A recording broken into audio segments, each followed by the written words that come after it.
Hello traders, today is the 25th of April. My name is Hornsey, market analyst for trading, and today we'll take a look at the week ahead.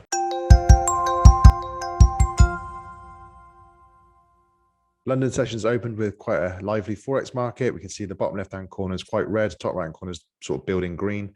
The euro is weakening, but sort of seeing strength against the pound, Aussie and Chinese yuan. However, overall, it's more of a risk-off day. So we've got flows into the yen, into the Swiss franc, and into the US dollar. So the safe havens are sort of gathering flows. The commodity pairs aren't doing as well. Australian dollar is the weakest. The euro was weak this morning, basically because of what happened last night in the French election. So if I just go to a calendar, you can see here, Sunday, April the 24th, French presidential election. That's the final sort of runoff. And we had Macron come in 58.5% of the vote, so he gets a second term as president of France. Marine Le Pen, the far right leader, came in with 41.5%, which is, a relatively high figure. And I guess the worry is that come June the 12th and 19th, the French parliamentary elections take place, and Marine Le Pen is obviously going to be pushing quite hard to gain as many seats within that parliamentary election, so she can disrupt Macron's sort of vision for what he wants to do to France. All right, going to last Friday, the VIX, we see here, big blue candle on this chart. It said the Wall Street fears gauge last week notched its largest one-day gain in about 5 months to close at a 5-week high. And you can see that pre-market, the VIX is likely to go higher. So we're looking for range expansions within the equities, within the commodities, within the Forex pairs. So if I just go back to the active trader platform, go to the benchmark equity index, the S&P 500, we can see here that we had all-time highs back in January 22, big down move, quite corrective, but it also took out some liquidity down here. So it could be the start of a larger wave to the downside.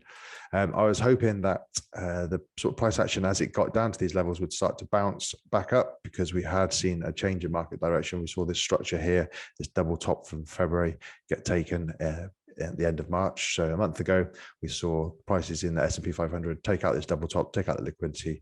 And then the idea in my mind was that we came down, found some support around this level. So between 4,200 and 4,300, I was hoping to see a bounce, but with that VIX rising as it is, we could get a further push down and actually start to take out this liquidity down here, which then opens up this sort of volume void around 4,000. So if that was to happen, if we just pull back out, in fact, if we go all the way back to 2020, and if I get a fib retracement tool, go from the bottom all the way up to the top, if we were to come back down to the 4,000, we would be above the 38% retracement. So we could actually see a further push. If we do break this structure here, and this pattern would become more of a head and shoulders pattern. So if I just draw a head and shoulders pattern, you'd see that would be the left shoulder. This would be the head. This would be the right shoulder. A break of the net line would confirm that pattern. And lots of traders would be looking at that, which means you could get an extension all the way down to the 50%, which would be this sort of volume void here between the 61 and 50. So 3,400 down to 3,200 on the break of that pattern. But generally, the S&P 500 and other US indices go higher. So I'd be looking for some sort of fake move, which would trap people into the shorts and then see if we can get a push higher. And if that was, seen as a right-hand shoulder, that's where all the stops would be. So if we could get back above 4,600, then we would be onto new all-time highs. But, we'd have to trade what we see. And currently we're in a big down move with rising volatility. So that's one thing. Another thing we should look at is treasuries. So US treasuries, we've got the FOMC coming up in a week or so's time. 10-year treasury yields just underneath the 3%, as you can see here. And I wrote here, the news basically said the real yields, which account for projected inflation, climbed into positive territory last week for the first time since March 2020, dulling the allure of equities in comparison to risk-free US government bonds. So when the bonds were going a lot higher and yields were coming down, obviously you couldn't really make any money on the bonds. So everybody was piling into a higher yielding asset, which was obviously the equities. And now if we look at what's happening, I've got the blue line and the red line. The blue line is the real yields. So that is basically the inflation indexed 10-year constant maturity. And the red line is the 10-year constant maturity minus the 10-year constant maturity inflation indexed. So that gives you a projected inflation outlook 10 years from now. And they reckon at the moment, well, the market reckons it's going to be about 3%. Obviously, 2% is where we hear central bankers saying that they would like inflation to be. So this rising inflation and the real yields coming back to sort of around 0 to positive, that is essentially going to make bonds more attractive at some point, and equities less attractive. So if Treasury is going to become more attractive, then you'll see money come out of this higher yielding equities and go into the more safe haven, and they'll just take their 2 to 3% in the future. So just taking a quick look at the S&P 500 stocks that are above their 200-day moving average at the moment, only 43%, or just under 44% of the companies within the 500 index are actually above their 200. So that's actually quite bearish, and we could therefore see companies come under their 200-period moving average and accelerate the index to the downside. So that's what I'm looking for. I'm just looking for a bounce, big rejection candle at some point. Then we're going to start looking for higher highs and higher lows. But at the moment, I don't really like to short the S&P 500, because it generally just goes up. So, we have to be patient, or we have to take a sort of a punt as close to where our trade idea would be invalidated. Going back to an economic calendar. So Monday today, Italian bank holiday. We also had New Zealand dollar and Australian dollar not really trading because of the bank holiday over the night session. Later on today, we're going to have the Bank of Canada Governor Macron speaking. But this morning, German IFO business climate came out better than expected. So we're hoping to see a bounce in the euro at some point once the market's kind of worked out the implications of having the far right gaining as many percentage points as they did. Tomorrow, US core durable goods orders month over month forecast to come in better than the previous, same as the durable goods orders month over month. We did see building inventory in the last data point from the US, so that's actually bearish. We want to see orders come in, we want to see factories on the up in terms of manufacturing, and then we want to see that inventory getting shipped and then sold on.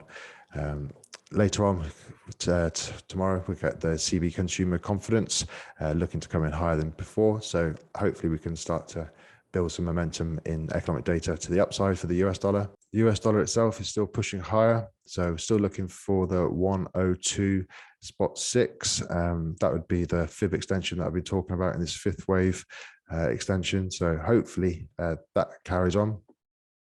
However, if the euro does get a bounce, get back into that previous range, then this US dollar index could come lower. So if we were to get back above the 1.0756 on the euro, back into this range, that could weigh on the sort of dollar index itself. Wednesday, Australian CPI quarter on quarter. Inflation's everywhere, so we're expecting to see Australian inflation rising up to 1.7% is the forecast. So bank analysts are expecting to actually see this 1.7% actually get beaten in terms of it should be coming in higher, mainly because of this supply disruptions. Last week I was showing what the FinTwit was talking about, which was the amount of shipping building up outside of Chinese major ports like Shanghai. So we're expecting to see rising inflation accelerate because of more supply disruptions like we saw during the pandemic lockdowns. Now, the Australian dollar versus the US dollar, obviously coming lower. The US dollar is super strong. Australian economy, according to the RBA, is doing well because of the rising commodity prices. But this Aussie versus the US dollar looks like it wants to take out some liquidity underneath all these swing lows here, and then possibly keep going until we get a move below relatively equal double bottom. So if we get that, we could just have a quick look below and then come back inside.